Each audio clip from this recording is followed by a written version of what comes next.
A major crimes detectives say 88-year-old Delbert Shorty Belton was killed during a robbery as he sat in his car in the Eagles Club parking lot. Well, now the defense wants to block the release of information about the police department's case against those teens. KXLY4's Jeff Humphrey live at Spokane Superior Court to show us why tonight. Jeff? A couple of news organizations here in Spokane, including KXLY, have filed public information requests asking the city to release the entire investigative file about Shorty Belton's murder. However, here today, Demetrius Glenn's defense attorney argued to hand over that information to the media now would jeopardize his client's right to a fair trial. Judge, this is it's more of a presentment than a motion, but for the record, I have presented the court with an order.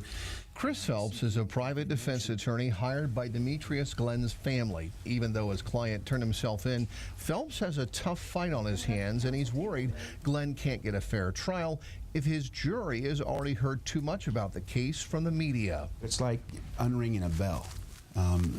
Jurors will come in, and if they've heard about the case in the media or heard specific facts in the case or what they believe are facts or what was reported as being factual, that's in their back of their mind. To keep his client's case from being detailed in the press, Phelps has asked the trial judge to block the release of the investigative file.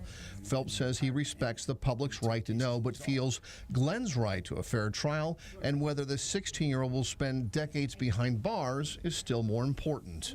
Eventually, the whole investigative file will be available, but is it necessary to have it right now, or can you wait 3 months and have it after the trial, or as documents are disclosed in pleadings and so forth? So I've got to ask the judge to exercise her discretion. In October, our public records request triggered the release of a handwritten letter in which Keenan Adams Kennard allegedly confessed to punching Shorty Belton during a drug deal gone bad.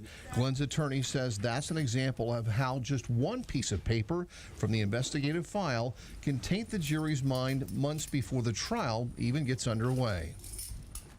And Nadine, late this afternoon, Judge Annette Pleas granted that injunction, giving the defense 60 days to go through these 1,500 pages of investigative files to see if there's anything specifically that they don't want released. In doing so, among other things, the judge is simply trying to avoid a change of venue in this trial, which you know, Nadine, is very expensive for taxpayers. Reporting live Superior Court, Jeff Humphrey, KXLY4.